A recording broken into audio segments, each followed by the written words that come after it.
आप वसंत दादा पाटिल को छोड़कर आए थे तो उन्हें भी बुरा लगा होगा। छगन भुजबल के इन शब्दों ने महाराष्ट्र के राजनीतिक इतिहास के वो पन्ने पलट कर रख दिए जब शरद पवार ने भी कभी तत्कालीन मुख्यमंत्री वसंत दादा पाटिल की सरकार के खिलाफ बगावत का बिगुल फूंका था। ठीक उसी तरह आज अपने चाचा के नक्शे कदमों पर चलते हुए भतीजे ने भी इतिहास को दोहराया है और अपने चाचा के दाव से ही अजित पवार अपने चाचा को चित करने निकले हैं। अब चाचा के पास इसका तोड़ है या नहीं, ये तो समय ही तय करेगा। नमस्कार, मैं सुनैना कश्यप, आप देख रही हैं फर्स्ट वर्डिक मीडिया।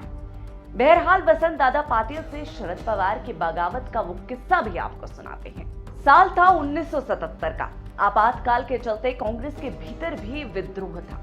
कांग्रेस दो गुटों, इंदिरा की कांग्रेस आई और रेड्डी की कांग्रेस यू में बट गई थी। शरद पवार ने कांग्रेस यू चुनी और उसमें शामिल हो गए। अगले साल 1978 में जब महाराष्ट्र विधानसभा चुनाव हुए तो दोनों कांग्रेस आमने सामने थी। नतीजे आए तो जनता पार्टी कुल 288 में से 99 सीटें जीतकर सबसे बड़ी पार्टी के रूप में उभरी, पर बहुमत से 46 सीटें पीछे रह गई। जबकि इंदिरा की कांग्रेस को 62 और रेड्डी कांग्रेस को 69 सीटें मिली। जनता पार्टी को सत्ता से दूर रखते हुए कांग्रेस आई और कांग्रेस यू ने साथ मिलकर सरकार बनाई और मुख्यमंत्री बने वसंत दादा पाटिल। उस सरकार में नासिक राव त्रिपुरे डिप्टी सीएम थे। उस सरकार में उद्योग मंत्री थे शरद पवार। गठबंधन मजबूती का था, तो जाहिर है सरकार के बनने के साथ ही कई नेताओं में असंतोष भी बढ़ने लगा। सरकार बने करीब 4.5 महीने हो चुके थे और कहते हैं इसी बीच जुलाई 1978 में मुख्यमंत्री वसंत दादा पाटिल ने शरद पवार को घर पर खाने के लिए बुलाया। शरद पवार सीएम आवास पहुंचे, कई मुद्दों पर चर्चा हुई और दोनों ने खाना खाया। जब पवार जाने लगे तो उन्होंने सीएम वसंत दादा पाटिल के सामने हाथ जोड़े और कहा, दादा अब मैं चलता हूँ, कोई भूल चूक हो तो माफ करना। वसंत दादा पाटिल कुछ समझे नहीं। पवार उन्हें क्या कह गए थे, शाम होते होते उन्हें इसका इल्म हुआ। राज्य सरकार में बगावत की खबरें सामने आने लगी थी। शरद पवार ने 40 विधायकों के साथ बगावत कर दी थी। तब देश में दल बदल कानून नहीं था। 38 साल के शरद पवार की महत्वाकांक्षा सीएम बनने की थी। उन्होंने अपनी सोशलिस्ट कांग्रेस की ओर से जनता दल के साथ सरकार बनाने की पहल की। 18 जुलाई 1978 में शरद पवार 38 साल की उम्र में प्रोग्रेसिव डेमोक्रेटिक पार्टी की सरकार बनने के साथ महाराष्ट्र की सबसे कम उम्र के मुख्यमंत्री बने। हालांकि ये सरकार ज्यादा दिन नहीं चली और जनता पार्टी में फूट के बाद इंदिरा गांधी की सिफारिश पर 1.5 साल बाद ही महाराष्ट्र में राष्ट्रपति शासन लागू करना पड़ा। पवार की पहली सरकार बर्खास्त होने के बाद कई साल वे सत्ता से दूर रहे।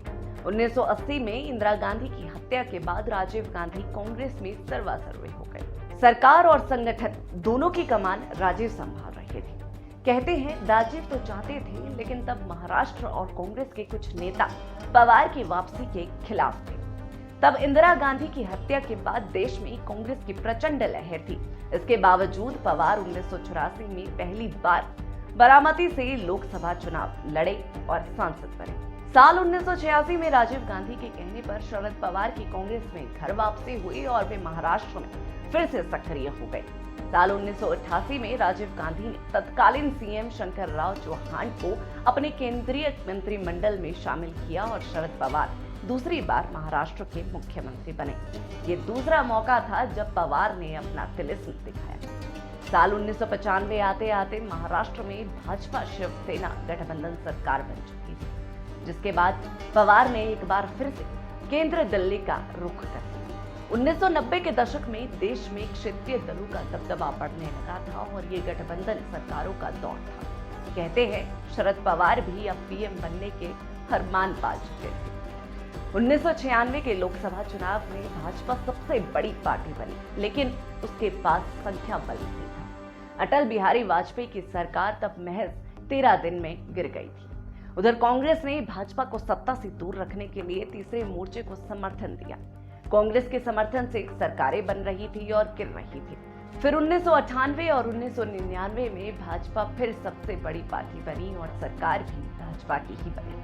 पर यह गठबंधन सरकारें थी। शरद पवार राजनीति को देख रहे थे, समझ रहे थे। उधर सोनिया गांधी ने सक्रिय राजनीति में आने का फैसला ले लिया था और कांग्रेस के अंदर का गणित भी बदल गया। कांग्रेस के अंदर मौजूद एक बड़े वर्ग की राय थी कि सोनिया को प्रधानमंत्री बनना चाहिए।